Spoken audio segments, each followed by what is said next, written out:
व्यक्ति बड़ा है या समाज? क्या एक अकेला इंसान ज्यादा मायने रखता है या फिर वो भीड़ जिसका वो एक हिस्सा है? ये एक बहुत गहरा सवाल है और आज हम हिंदी के एक बहुत ही महान कवि अज्ञेय के नजरिए से इसी सवाल को समझने की कोशिश करेंगे। देखिए, ये कोई नया सवाल नहीं है। सदियों से ये सवाल पूछा जाता रहा है। मतलब किसी की असली पहचान उसकी अपनी यूनिक काबिलियत में है या फिर उसकी सार्थकता तब है जब वो खुद को एक बड़े मकसद के लिए, एक समाज के लिए समर्पित कर दे। तो चलिए इसी दुविधा की परतों को धीरे धीरे खोलते हैं। तो इस सवाल को समझने का हमारा सफर कैसा रहेगा? सबसे पहले हम बात करेंगे एक अकेले दीपक और समाज की पंक्ति की। फिर जानेंगे उस दीपक की अद्वितीय शक्ति के बारे में। हम कवि सच्चिदानंद हीरानंद वात्स्यायन अज्ञेय को भी थोड़ा करीब से जानेंगे। फिर बात होगी सागर में एक बूंद की और आखिर में हम देखेंगे अज्ञेय की साहित्यिक विरासत को। तो चलिए शुरू करते हैं पहले हिस्से से, अकेला दीपक, समाज की पंक्ति। हमारी ये खोज शुरू होती है एक बहुत ही खूबसूरत कविता से, यह दीप अकेला। यहाँ पर एक अकेला दीपक एक बहुत पावरफुल सिंबल बन जाता है। अज्ञेय की जो कविता है ना, वो असल में दो शब्दों पे टिकी है, व्यष्टि और समष्टि। अब व्यष्टि का सीधा सा मतलब है व्यक्ति, द इंडिविजुअल, यानी वो अकेला दीपक, और समष्टि है समाज, द कलेक्टिव, यानी उन दीपकों की पूरी पंक्ति। कविता का जो पूरा दर्शन है वो इसी खिंचाव और जुड़ाव पर टिका हुआ है। कविता का पूरा सार समझिए इन्हीं पंक्तियों में है। यह दीप अकेला स्नेह भरा है, गर्व भरा मदमाता, पर इसको भी पंक्ति को दे दो। मतलब यह दीपक अकेला है, हाँ, प्यार से भरा है, गर्व से भी भरा है, लेकिन इसकी असली सार्थकता कब है? जब इसे पंक्ति को दे दो। अज्ञेय ये कह रहे हैं कि अकेले इसकी रोशनी की एक लिमिट है, एक सीमा है, पर जैसे ही ये पंक्ति में जुड़ता है, ये एक महाप्रकाश का हिस्सा बन जाता है और भी ज्यादा शक्तिशाली हो जाता है।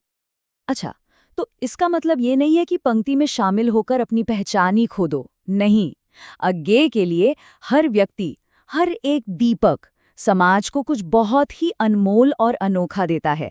पर वो है क्या? जरा इन प्रतीकों की गहराई देखिए। व्यक्ति वो जन है जो ऐसे गीत गाता है जो कोई और गा ही नहीं सकता। वो एक पनडुब्बा है जो समाज के सागर में डुबकी लगाकर सच्चे मोती ढूंढ लाता है। वो यज्ञ की पवित्र लकड़ी समिधा है जो अपनी एक अलग अनोखी आग जला सकती है। और क्या है? वो युगों से जमा किया गया मधु है, जीवन देने वाला गोरस है, और वो अंकुर है जो धरती को चीरकर निडर होकर सूरज को देखता है। मतलब हर व्यक्ति अपने आप में कितना अनमोल है। और बात सिर्फ बाहरी शक्तियों की नहीं है, व्यक्ति का जो भीतरी स्वभाव है वो भी बहुत अनोखा है। वो हमेशा कुछ ना कुछ जानने को उत्सुक रहता है, यानी जिज्ञासु है। वो ज्ञानी है, जागा हुआ है, प्रबुद्ध है। उसके अंदर श्रद्धा है, करुणा है। वो हमेशा जागरूक रहता है और उसकी आंखों में सबके लिए प्रेम है। सोचिए, ये सारे गुण वो समाज को देता है जब वो उस पंक्ति का हिस्सा बनता है। तो सवाल उठता है कि इन इतने गहरे विचारों के पीछे का चेहरा कौन है? वो कौन है? ये हैं 20वीं सदी के सबसे प्रभावशाली हिंदी साहित्यकारों में से एक, सच्चिदानंद हीरानंद वात्स्यायन, जिन्हें हम सब और पूरी दुनिया उनके उपनाम अज्ञेय से जानते हैं। उनका जीवन, सच कहें तो, खुद उनकी कविता का एक आईना है। सोचिए, एक क्रांतिकारी जो देश के लिए जेल गया, वही व्यक्ति आगे चलकर कविता में प्रयोगवाद की शुरुआत करता है। इससे पता चलता है कि वो व्यक्ति की शक्ति और समाज के प्रति उसके कर्तव्य, इन दोनों ही चीजों को कितनी गहराई से समझते थे। और इसी वजह से उन्हें साहित्य अकादमी और ज्ञानपीठ जैसे सर्वोच्च सम्मान भी मिले।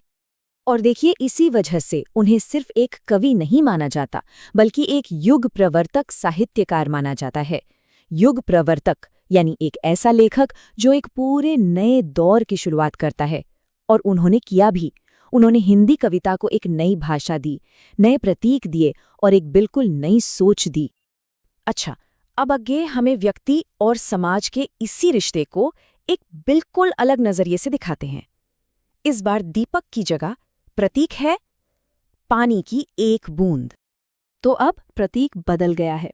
जरा कल्पना कीजिए, सागर के झाग से एक बूंद अचानक उछलती है और बस एक पल के लिए ढलते सूरज की आग से सुनहरी हो जाती है तो ये बस एक पल की बात, लेकिन अज्ञेय के लिए इसी एक पल में अमरता का पूरा दर्शन छिपा है। अज्ञेय इस पल के लिए एक शब्द इस्तेमाल करते हैं, उन्मोचन। इसका मतलब क्या है? इसका मतलब है नश्वरता के दाग से मुक्ति, फ्रीडम फ्रॉम मोर्टैलिटी। देखिए, वो बूंद जो सागर का ही हिस्सा थी, एक पल के लिए अलग होती है और अपनी एक पहचान पाती है। हाँ, वो क्षणभंगुर है, उसे वापस सागर में ही मिल जाना है, लेकिन उस एक पल में वो उस विराट के साथ एक होकर अमर हो जाती है। तो यहाँ पर बूंद है व्यक्ति और सागर है विराट या समाज। इस एक पल में एक छोटा सा क्षण अनंत काल में बदल जाता है। एक छोटा सा हिस्सा, एक खंड, पूरे अखंड ब्रह्मांड का दर्शन करा देता है। मतलब व्यक्ति का जीवन भले ही छोटा हो, क्षणिक हो, लेकिन उस विराट सत्ता का हिस्सा बनकर ही वो अपनी सार्थकता पाता है। तो सवाल ये है कि अज्ञेय हमें विरासत में क्या देकर गए हैं? उनकी विरासत सिर्फ कुछ कविताएं नहीं है, बल्कि ये सोच का एक बिल्कुल नया तरीका है। हम उनकी विरासत को दो हिस्सों में देख सकते हैं। एक है भाव पक्ष। इसमें उन्होंने व्यक्ति की आज़ादी, उसके मन के अंदर के संघर्ष और बौद्धिकता को अपनी कविता का केंद्र बनाया, जो उस समय के लिए एक बहुत नई बात थी। और दूसरा है कला पक्ष, जहां उन्होंने भाषा के नियमों को तोड़ा, मुक्त छंद का इस्तेमाल किया और ऐसे नए बिंब, ऐसी नई इमेजेस गढ़ी जिन्होंने हिंदी कविता को हमेशा हमेशा के लिए बदल दिया। और हाँ, ये जो 7 का आंकड़ा है, ये बहुत खास है, क्योंकि अज्ञेय ने तार सप्तक का संपादन किया था, जिसमें हर बार 7 कवियों की रचनाएं होती थी। इन संकलनों ने आने वाले कई दशकों तक हिंदी कविता की दिशा तय की और न जाने कितने नए कवियों को एक मंच दिया। ये क्या दिखाता है? यही कि वो खुद भी एक पंक्ति बनाने में कितना विश्वास रखते थे। तो अज्ञेय का ये पूरा दर्शन हमें बस एक बात याद दिलाता है कि हमारी अपनी पहचान और हमारा सामूहिक अस्तित्व दोनों ही बहुत कीमती हैं। एक के बिना दूसरा अधूरा है। तो सवाल घूम फिरकर आज भी वही है। आज के इस दौर में हमारी पंक्ति क्या है और हमारा वो सागर कौन सा है जिसमें मिलकर एक अकेली बूंद भी अमर हो सकती है?